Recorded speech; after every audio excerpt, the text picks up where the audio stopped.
Hi పిల్లలు, బాగున్నారా? నిన్నటి పాట విన్నారు కదా.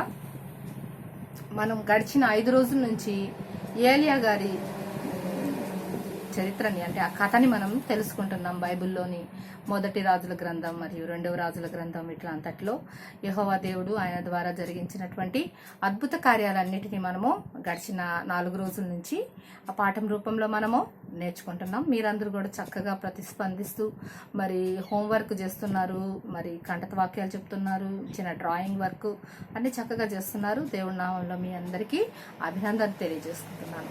తర్వాత ఇప్పుడు మనం పాఠంలోకి వెళ్లే ముందు చిన్న ప్రార్థన చేసుకుందాం. సర్వశక్తియు మిక్కిలి కనికరం గల దేవా, నీ నామం స్తుతులు తండ్రి. గడిచిన 4 దినములు నీ కృపలో మమ్మల్ని కాచి కాపాడి ఈ VBS ద్వారా నాయన మేము ఆన్లైన్ ద్వారా VBS పాఠాలు నేర్చుకున్నట్టుకు తండ్రి మీరు మాకు చూపిన కృపను బట్టి వందనాలు.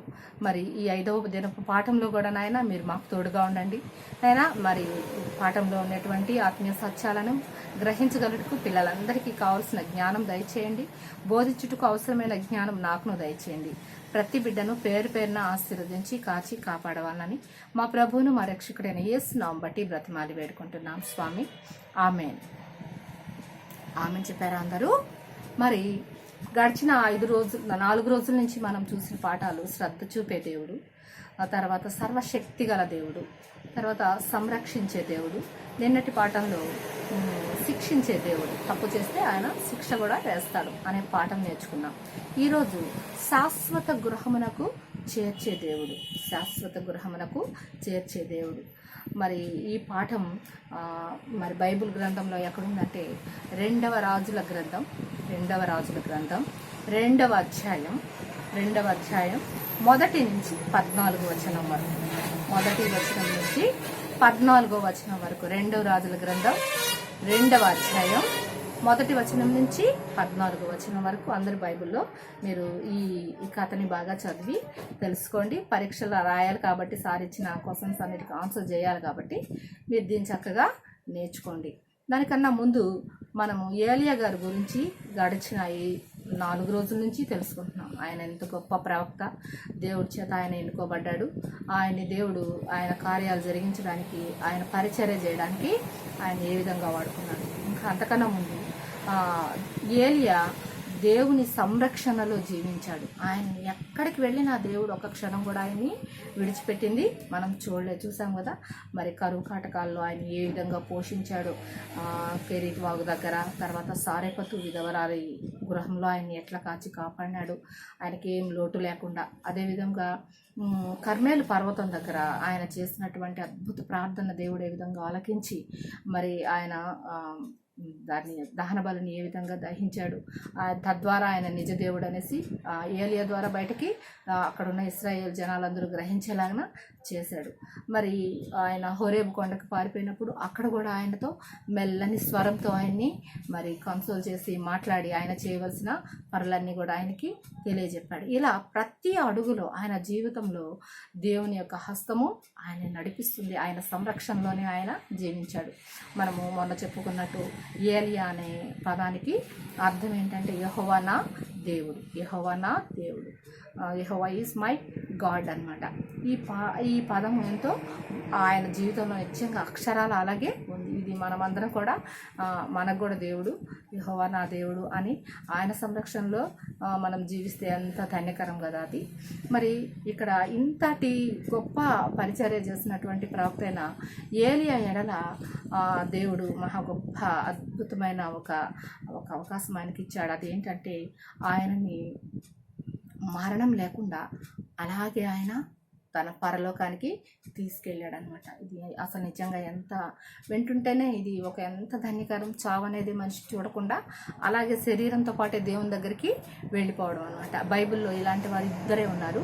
ఒకరు హానోకు, తర్వాత వ్యక్తి ఈ ఏలియా. ఈ ఇద్దరు కూడా దేవునితో పాటు శరీరంతో పాటే దేవుని దగ్గరికి వెళ్ళిపోయినటువంటి వ్యక్తులు. ఇక్కడ ఏలియాకి ముందుగానే బహుశా దేవుడు ఫలానా రోజు నేను నిన్ను పరంలోకి తీసుకుంటాను, నిన్ను నా దగ్గరికి తీసుకెళ్తానని చెప్పినట్టుంది. మనకు ఈ ఈ కాంటెక్స్లో ఈ పారాగ్రాఫ్ అంతా చదివినప్పుడు ఇది క్లియర్గా అర్థమవుతుంది. అంటే ఏలియాకి ఎలీషాకి మాత్రమే కాకుండా అక్కడ ఉన్నటువంటి ప్రవక్తలందరికీ కూడా ఫలానా రోజు ఏలియా వెళ్ళిపోబోతున్నాడు అనే విషయం చాలా బాగా తెలుసు. కానీ వాళ్ళు ఏమనుకుంటారు, బహుశా వెళ్ళి మళ్ళీ తిరుకొని వస్తాడేమో అని అనుకొని ఉండొచ్చేమో. కానీ ఆయన శాశ్వత గృహానికి, శాశ్వత గృహం అంటే ఒకసారి వెళ్తే మళ్ళీ తిరిగి వచ్చే కోసం లేదనమాట, ఆయనతో పాటే మనం ఉండడానికి. సో ఇక్కడ మనము గ్రహించాల్సింది కొత్త నిబంధన పాఠంలో దీనికి సంబంధించి అనేక వాక్యాలు ఉన్నాయి. ఈ ఇద్దరు హానోకు మరియు ఏలియా ఇద్దరు ఆకాశంలోకి కొనిపోబడి అలాగే దేవునితో శాశ్వతంగా ఉండడానికి వెళ్ళిపోవడం అనేది ఏం జరుగుతుందంటే, ఇది రాబోయే కాలంలో మరి జరగబోయేటువంటి దేవుని రెండవ రాకడలో మనం అందరం ఎత్తబడము, మహిమ దేహాలతో మనం లేవడము, చనిపోయిన వారు ముందుగా దేవుని యందు ఉన్న వారు ముందుగా లేవడము, చనిపోయిన వాళ్ళు అలాగే రూపాంతరం చెంది ఒక క్షణంలో దేవునితో పాటు పైకెత్తబడ్డము, యేసుక్రీస్తు తిరిగి రెండవ రాకడలో వచ్చినప్పుడు వీటన్నిటికీ అవి ముందు ఇండికేషన్గా ఉన్నాయన్నమాట. అంటే ఇది జరుగుతుంది అనేదానికి మొట్టమొదటి వాళ్ళు వెళ్ళిపోయి ఉన్నారంటే ఇదంతా చరిత్ర కదా. యేసుక్రీస్తు పుట్టడానికి ఎన్నో రోజుల ముందే ఈ ఏలియా గారి ఈ సంఘటనలన్నీ జరిగాయి. ఇవన్నీ గ్రంథస్థం చేయబడినటువంటి వాస్తవాలు, కట్టుకథలు, కల్పన కథలు అయితే కాదు కదా. బైబిల్ అంటేనే సత్య గ్రంథం అది. సో మరి ఈ ఏలియా గారికి తెలుసు ఫలానా రోజు దేవుడు నన్ను పీల్చుకొని వెళ్ళిపోతున్నాడు అనేసి. ఇప్పుడు మన కథ ఎక్కడ మొదలవుతుందంటే, గిల్గాలు అనే ఊరి నుంచి వాళ్ళు ప్రయాణమై వెళ్తున్నారనమాట. గిల్గాలు నుంచి వాళ్ళు బేతల దగ్గరికి వెళ్తున్నారు. ఏలియాకి ఎలీషాకి ఇద్దరికి మధ్య కాన్వర్జేషన్ జరుగుతుందన్నమాట, సంభాషణ.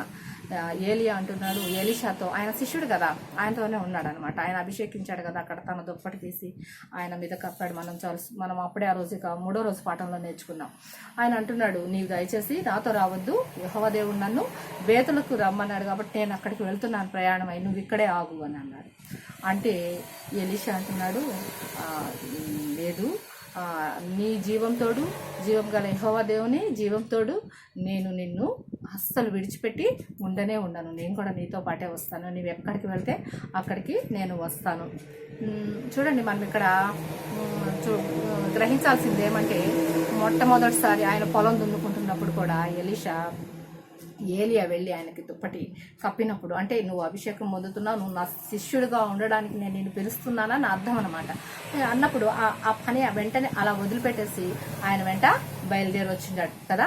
అంటే ఆయనకున్నటువంటి దేవుని యందు కలిగినటువంటి భయము, భక్తి, తర్వాత ఆసక్తి, ఆ శ్రద్ధ, ఇవన్నీ మనం ఇక్కడ చూస్తాం. చూడండి, ఏలియా వెళ్ళిపోతాడు, పోతే పోనీలే నేను ఇక్కడే ఉంటాను అనేదంతా ఏం లేదు, నేను నిన్ను విడిచిపెట్టను, నేను కూడా నీతో పాటే వస్తాను, ఏమైనా జరగని అన్నట్టు ఉందన్నమాట ఈయన ధోరణి.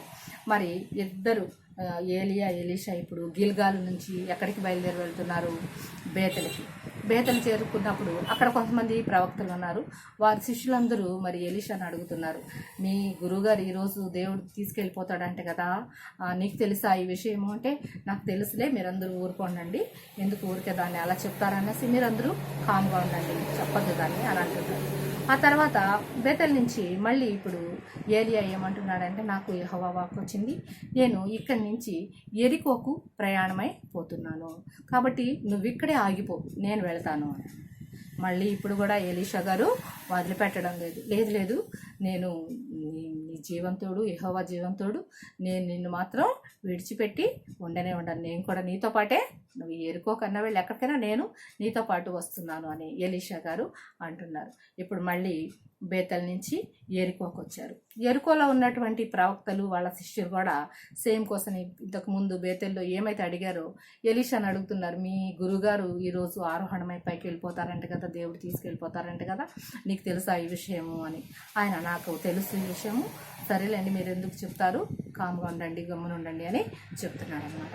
ఆ తర్వాత యెరికో నుంచి మళ్ళీ ఏలియా గారు అంటున్నారు, నాకు నన్ను దేవుడు యోర్దాను దగ్గరికి రమ్మంటున్నాడు, నీవు ఇక్కడే ఆగిపోవచ్చు కదా అని. చూడండి, ఇక్కడ 3 ఇన్స్టెన్సెస్ గిల్గాలులో ఆయన బయలుదేరినాడు. గిల్గాల్ నుంచి బేతెల్కి వచ్చాడు. బేతెల్ నుంచి ఎరుకోకి వచ్చాడు. ఎరుకో నుంచి మళ్ళీ యోర్దానికి ఏ ఒక్క ఇన్సిడెన్స్లో కూడా మనం చూసినట్లయితే ఎలీషా ఆయన్ని విడిచిపెట్టి ఉండడం లేదు. ఆయనతో పాటే ఆయన ప్రయాణమై వస్తున్నాడు. ఇప్పుడు ఇద్దరు ఏలియా మరియు ఎలీషా ఎక్కడికి వచ్చారు? యోర్దాను నది ఒడ్డుకి వచ్చి ఉన్నారు. యోర్దాను నది ఒడ్డుకి వచ్చినప్పుడు ఏలియా గారు ఏం చేస్తారంటే ఆయన పైన ఉన్న పై వస్త్రం లేదా పైన దుప్పటి ఇలాగా మ్యాంటిల్ అంటారు కదా, ఇలా కప్పుకొని ఉంటారు కదా, ప్రవక్తలు మీరు చూసింటారు, నేను ఇచ్చిన డయాగ్రామ్స్లో కూడా, దాన్ని ఇలా తీసి మడతేసి ఆ యోర్దాను నది మీద ఒక్కగా ఇలా ఒక దెబ్బ కొట్టాడనమాట. ఆ దెబ్బ కొడితే ఆ యోర్దాను నది అట్లే 2 పాయలుగా చీలిపోయింది. 2 పాయలుగా చీలిపోయింది. చూడండి, అంటే ఈ యొక్క అద్భుత కార్యము ద్వారా దేవుడు ఆయన నిజమైన దేవుడు అనేసి మనకు తెలియజేస్తున్నాడు. ఇక్కడ ఈ సీన్ జరిగేటప్పుడు వాళ్ళ వెనకాల కొంచెం దూరంలో సుమారు 50 మంది ప్రవక్తలు వీరిని ఫాలో అయ్యి వస్తున్నారు. ఏం జరిగిపోతుంది, ఎలా తీసుకుపోతాడు దేవుడు ఏలియాని, ఇదంతా చూడడానికి ఆసక్తితో వాళ్ళు వీళ్ళని వెంబడించి వస్తున్నారు. వాడు కాస్త దూరంలో ఉంటున్నారు. అప్పుడు ఏం చేస్తున్నాడు ఏలియా ప్రవక్త, తన దుప్పటి తీసి దాన్ని మడతేసి ఆ యోర్దాను నది నీళ్ళ మీద ఇలా కొట్టినప్పుడు ఆ యోర్దాను నది 2 పాయలుగా చీలింది. ఈ చీలిన ఇన్స్టెన్సెస్ మనము వేరే మోషే గారి ఎర్ర సముద్రం మీద కొట్టినప్పుడు ఆ ఐగుప్తు నుంచి ఇశ్రాయేల్ జనాలు ఆరిన నేల మీద నడిచొచ్చారని మనము మొన్న మేడం గారు కూడా చెప్పారు. ఆ పాఠం మీరు విన్నారు కదా.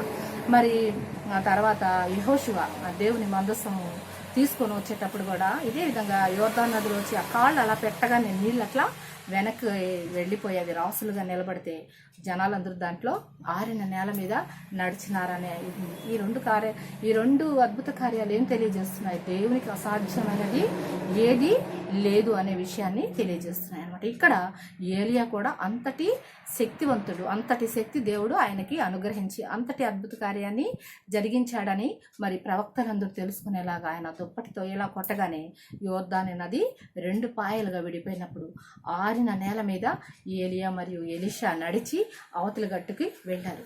ఇప్పుడు అవతల గట్టుకు వెళ్ళగానే ఒక పెద్ద మంటలు అగ్ని రథం వచ్చిందనమాట. అగ్ని జ్వాలల్లాగా దాంట్లో అనేక గుర్రాలతో ఉన్నటువంటి అశ్వరథము ఒకటి వచ్చింది. అది ఏం చేసిందంటే ఏలియాని ఎలీషాని చెరో వైపుకి వాళ్ళిద్దరిని విడదీసింది. ఆ విడదీసినప్పుడు ఎలీషా గారు ఒకవైపు ఉన్నారు, మరి ఒక పెద్ద సుడిగాలి, ఒక పెద్ద వర్ల్ విండ్ అంటారు కదా, సుడిగాలి ఇలా రౌండ్గా వస్తుంది కదా, అది ఏం చేసిందంటే ఏలియాని అలాగే ఆ రథంలోకి ఎక్కించుకొని వెళ్ళిపోయింది. ఈ సీన్ జరగక ముందు ఏలియా వచ్చి ఎలీషాను అడుగుతున్నాడు, నీకు నేను వెళ్ళిపోబోతున్నాను కదా, నీకు నా దగ్గర నుంచి నీవు ఏమైనా కావాలని కోరుకుంటున్నావా అంటే ఎలీషా చాలా సిన్సియర్గా ఏమడుగుతున్నా అంటే, గురుగారు నాకు నీకున్నటువంటి ఆత్మలో అంటే నీవు చేస్తున్నావు కదా ఇంత అద్భుత కార్యాలు, దీంట్లో నాకు 2 పాళ్ళు అంటే 2 భాగాలు నాకు కూడా ఇవ్వు అని అడుగుతున్నాడు చాలా సిన్సియర్గా. కానీ దానికి ఏలియా గారు ఏమన్నారంటే, అలా ఇవ్వడం అనేది అది నాకు ఆ అధికారం లేదు, దేవుని చిత్తం అనే మనసులో అనుకున్నాడేమో, కానీ అది వీలవుతుందో ఏమో నాకైతే తెలియదు, కానీ నేను పైకి అలా వెళ్ళిపోయేటప్పుడు నేను నీకు కానీ కనిపించాను అనుకో, అది నీకు దొరుకుతుంది. ఏంటి? ఆయన ఆత్మలో ఉన్న శక్తి, ఆ ఆత్మశక్తి నీకు 2 భాగాలు దొరుకుతుంది. మనకు కూడా అటువంటి ఆ శక్తి ఉన్నప్పుడే మనం కూడా దేవుని యందు ఎంతో విశ్వాసంతో గొప్ప కార్యాలు మనము చూడగలుగుతాం అన్నమాట. ఈయన ఎలీషా అడుగుతున్నాడు, నాకు నీ ఆత్మలో 2 పాళ్ళు అంటే 2 భాగాలు అటువంటి ఆ పవర్లు నాకు కూడా ఇవ్వవు అని అడుగుతున్నాడు. అప్పుడు ఏలియా ఏమన్నాడు, నేను పైకి ఎత్తబడినప్పుడు నేను కానీ ఒకవేళ నీకు కనిపించాను అనుకో, అది నీకు దొరుకుతుంది, లేదంటే లేనట్లే, నువ్వు అదే నీకు ఇండికేషన్ అని చెప్పాడు అనమాట. ఇప్పుడు ఈ సుడిగాలి ఏలియాని పైకి తీసుకెళ్ళిపోతోంది. ఆయన చూస్తే కొంచెం సేపు చూస్తే ఆయన కనిపించలేదు, అదే లాస్ట్ అనమాట. అప్పుడు ఆయన పైన కప్పుకున్నాడు కదా, ఆ దుప్పటి ఇంతకుముందు యోర్దాను నదిని కొట్టాడు కదా, ఆ దుప్పటి కింద పడిపోతుంటే గబగబా ఎలీషా వెళ్ళి ఆ దుప్పటిని ఇలా పట్టుకున్నాడు అనమాట. అంటే ఆయనకి ఇచ్చినటువంటి ఇది అంటే నాకు నువ్వు అడిగావు కదా నా ఆత్మలో 2 పాళ్ళ శక్తి, సో అదే ఆయనకి దొరికినట్టు అనమాట. దీని తర్వాత మనము భాగాల్లో చూసినట్టయితే 2వ రాజుల గ్రంథంలో నిజంగా ఎలీషా కూడా దేవుని యందు ఎంతో మరి భయభక్తులు కలిగి ఆయన చేత ఆ ఏలియా గారి కన్నా గొప్ప అద్భుత కార్యాలు చేస్తున్నాడంటే ఆయన ఆత్మలో అంత శక్తిని పొంది ఉన్నాడు అనేసి మనము చూస్తాం. మరి ఇప్పుడు ఏం జరుగుతోంది, మొత్తం ఈ సీన్ అంతా కూడా దూరం నుంచి ఆ మిగతా ప్రవక్తలందరూ అబ్జర్వ్ చేస్తూ గమనిస్తూ ఉన్నారు. ఇప్పుడు ఈయన చాలా దుఃఖపడ్డాడు, గురువు గారు కదా, ఎన్నో రోజులు ఆయనతో కలిసి ప్రయాణం చేస్తున్నాడు, అనేక అద్భుత కార్యాలు ఆయనతో పాటు ఆయన పార్ట్నర్గా ఉంటున్నాడు. మరి ఇప్పుడు ఏం చేశాడంటే ఈ ఎలీషా ఆయన వస్త్రాలు రెండుగా చింపుకున్నాడు. దేనికి గుర్తు అంటే, మరి అప్పట్లో దుఃఖం వచ్చినప్పుడు వారు తమ వస్త్రాలు చింపుకొని ఏడుస్తారనమాట. సో అందుకని ఆయన వెళ్ళిపోయాడన్న దుఃఖంలో అయినా తన బట్టలు చింపుకొని ఆ దుప్పటిని పట్టుకున్నాడు కదా. ఇప్పుడు తిరిగి మళ్ళీ యోర్దాను నది మీద వచ్చి యెహోవా దేవుడు ఎక్కడా అనేసి నది మీద ఆయన కొట్టినప్పుడు కూడా ఆ నది 2 పాయలుగా చీలిపోయింది. చూసారా, అంటే ఇంతకుముందు ఏలియాకి ఏ విధంగా దేవుడు సహాయం చేసి ఆయన అద్భుత కార్యాన్ని చూపించాడో, ఇక్కడ ఎలీషా ద్వారా కూడా అదే అద్భుత కార్యం. అంటే ఏమిటి, ఎలీషాకి దేవుడు నియమించిన ప్రవక్త ఎలీషా అనే వ్యక్తి దేవుని యొక్క హస్తం కింద ఉండబోయేటువంటి ప్రవక్త అని ఈ యొక్క అద్భుత కార్యం ద్వారా ఆ ప్రవక్తలందరూ కూడా తెలిసేటట్టు దేవుడు చేశాడనమాట.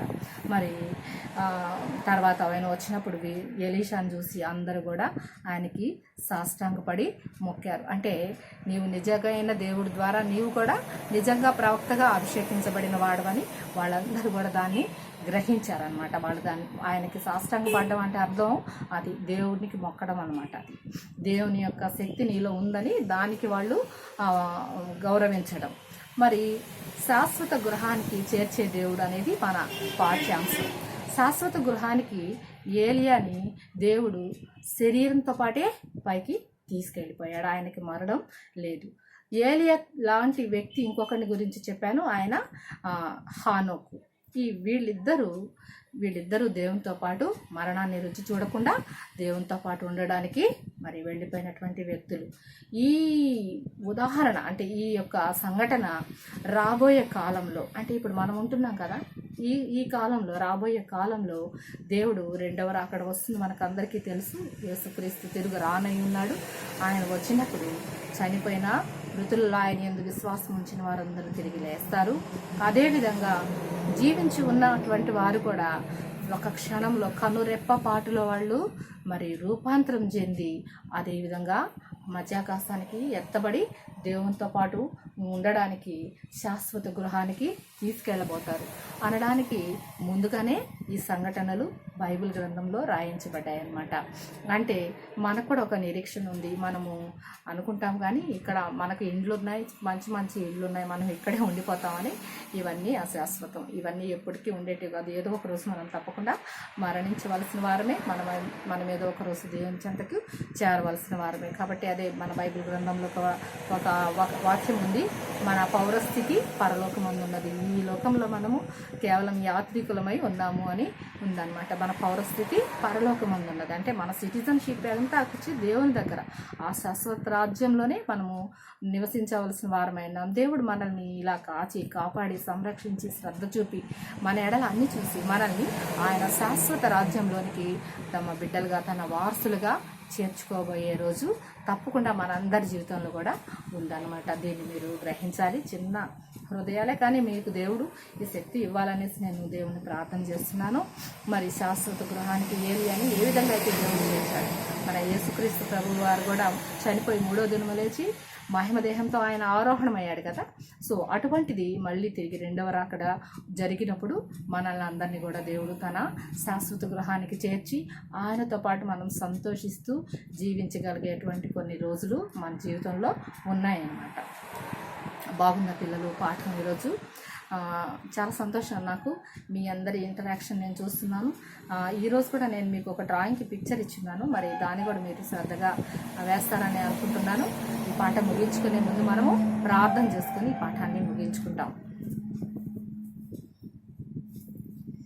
సర్వశక్తియు మిక్కి కనిగరము గల మా ప్రియ పరలోకపు తండ్రి, మా నాయన స్తుతులు ప్రభా. ఏలియా గారిని నీవు శాశ్వత గృహములకు ఏ విధంగా నడిపించావో తండ్రి, మేమందరం కూడా అదే విధంగా ఒకరోజు తండ్రి మీరు నడిపించబోయే శాశ్వత గృహములకు తండ్రి మేము వారసులు మగులాగున ఈ లోకంలో మా జీవితం తండ్రి మరి ధన్యకరంగాను నాయన నీ దృష్టిలో మేము యోగ్యులంగాను ఉండులాగున ప్రభా. ముఖ్యంగా ఈ చిన్న పిల్లల తండ్రి మరి ఏలియా గారి జీవితం ద్వారా ఆయన అనేక విషయాలు గ్రహించి వారి యొక్క జీవితాలకు అన్వయం చేసుకుని ప్రభా ఆ విధంగా వారి ఆశీర్వాదములు పొందులాగున ప్రతి బిడ్డను పేరు పేరున దీవించండి.